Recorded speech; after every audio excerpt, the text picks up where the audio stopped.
আমরা কোথায় যাচ্ছি? Railway station. আপনাকে ওখানে গাড়ি নিয়ে ঢুকতে দেবে? আমি কেন ঢুকবো? আপনাকে পৌঁছে দেবো, আপনি ট্রেন ধরবেন আর সোজা বাড়ি চলে যাবেন। এটার জন্য আপনাকে এতটা কষ্ট করার দরকার ছিল না। আমি একা এসেছি, আমি একাই চলে যেতে পারতাম। যখন এসেছিলেন তখন তো আপনি এত ফেমাস হননি।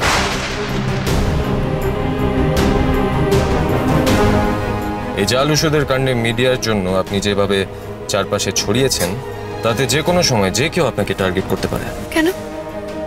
আমি যে নির্দোষ সেটা তখন সবাই জানে। দেখুন, আপনার এত কথার উত্তর আমি এখন দিতে পারছি না।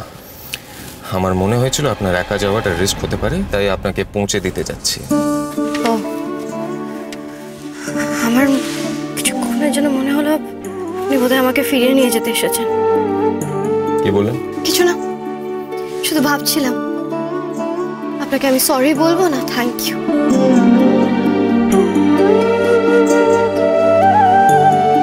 বুঝতে পারলেন না তাই না? কিসের জন্য সরি আর কিসের জন্য থ্যাংক ইউ?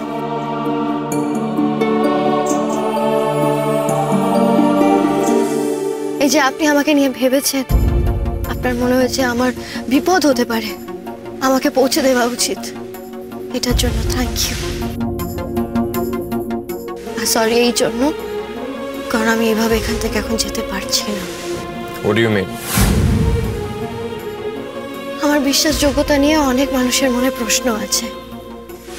আমি যদি সত্যিটা সামনে না আনতে পারি, যদি জাল ওষুধ কাণ্ডে আসল অপরাধী না ধরা পড়ে, তাহলে অনেক মানুষের মনে প্রশ্ন, অনেক সন্দেহ থেকে যাবে। সেটা আমি চাই না। আপনি এখনো? হ্যাঁ ডক্টর চ্যাটার্জি, আমাকে নিজেকে প্রমাণ করার জন্য এখানে আরো কিছুদিন থাকতে হবে। কিভাবে কি করবেন আপনি? আপনাকে তো টিউলিপে কেউ ঢুকতে দেবেন না। একা আপনি কিছু প্রমাণ করতে পারবেন মিস মিত্র? আমি যতটুকু ডাক্তারি জানি সেটা দিয়ে যে মানুষকে সুস্থ করে তোলা যায়, সেটা যখন প্রমাণ করতে পেরেছি, ঠিক এইভাবেই প্রমাণ করব।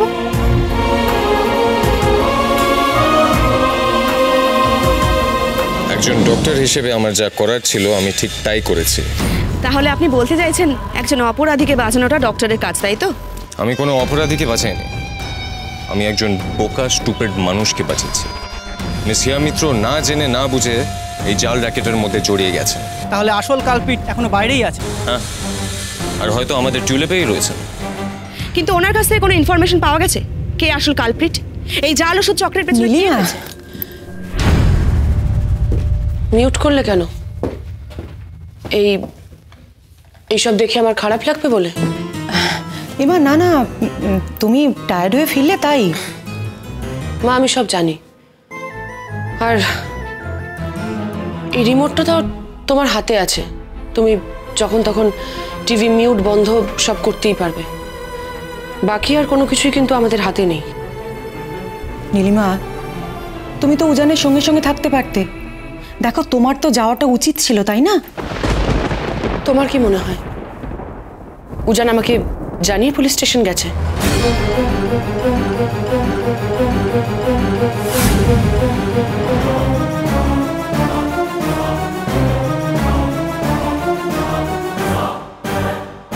উজান কিন্তু বড্ড বেশি বাড়াবাড়ি করছে মেয়েটাকে নিয়ে।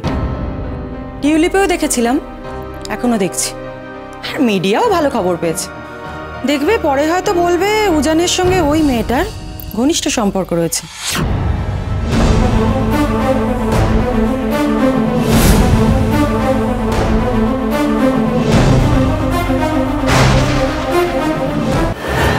আপনি একজন স্টুপিড মানুষ, আপনি কিচ্ছু করতে পারবেন না।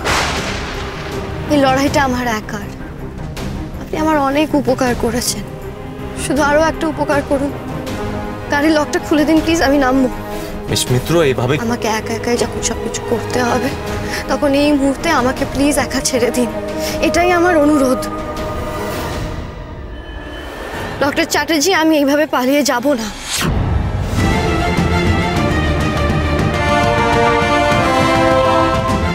মিস মিত্র, আপনার মাথা খারাপ হয়ে গেছে কি?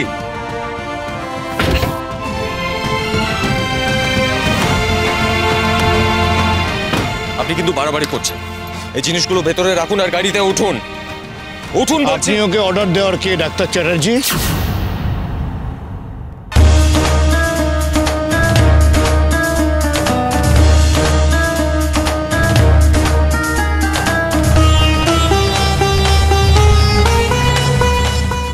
বলছো কি তুমি মা?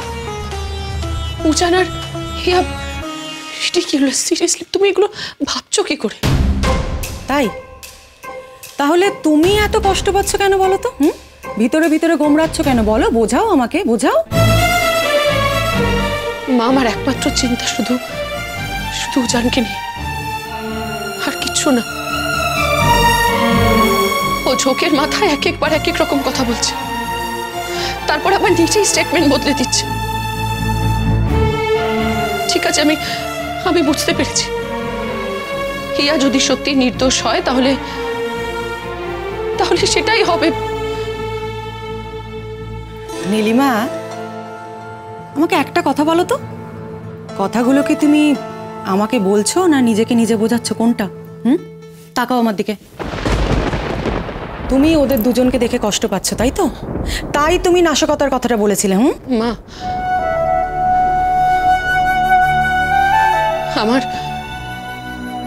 আমার খারাপ লেগেছে উজানের বিহেভিয়ার। এভাবে আমি ওকে আর কারোর পাশে দাঁড়াতে দেখিনি। ও ক্লেম করে ও হিয়াকে সহ্য করতে পারে না, পছন্দ করে না। আর তুমি দেখছো তো তুমি ওই মেয়েটার জন্য। নীলিমা, তুমি এত কষ্ট পাচ্ছ কেন? আর তুমি যখন এত কষ্ট পাচ্ছ তুমি আমাকে বলছো না কেন? আমি তো তোমার মা, তুমি আমার সঙ্গে শেয়ার করতে পারছো না? হ্যাঁ, এগুলো কি বলার কথা মা?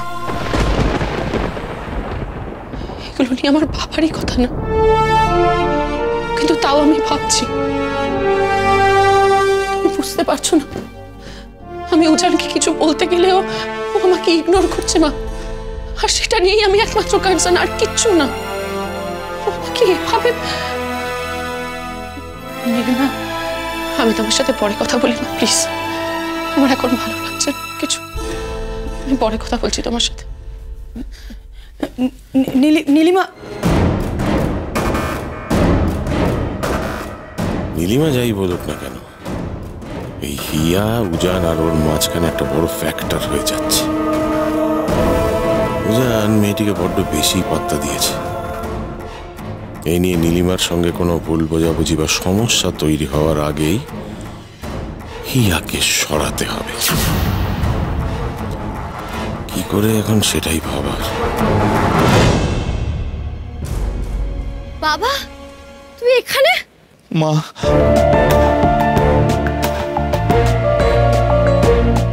আপনি আমার মেয়ের থেকে দূরে থাকবেন। এখানে? মা, খবরটা দেখে খুব ভয় পেয়ে গেছিলাম। তুই ঠিক আছিস তো মা? হ্যাঁ, ঠিক আছিস তো?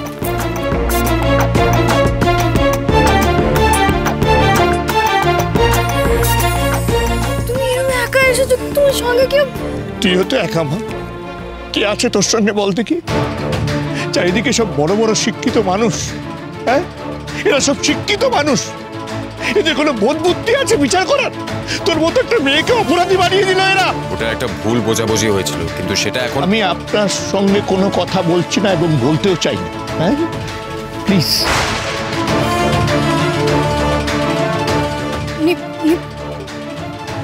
তুই ওনাকে ভক্তি শ্রদ্ধা করিস, হ্যাঁ?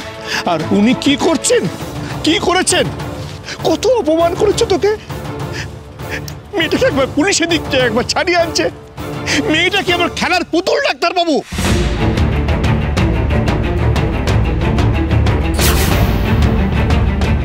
মান সম্মান সমস্ত কিছু আপনাদের মতো বড় লোকের রাখছে কি? হ্যাঁ, আমাদের কিছু থাকতে নেই না? আমাদের সঙ্গে যা খুশি তাই করা যায় নাকি? দেখুন, আমি জানি আপনি একজন অনেক বড় ডাক্তার। পৃথিবীর যে সবচেয়ে সেরা হার্টের ডাক্তার আছে 5 জন, তাদের মধ্যে আপনি একজন। কিন্তু আমার মেয়েও একদিন ডাক্তার হবে। ওকে এভাবে ছোট করার কোনো অধিকার আপনার নেই।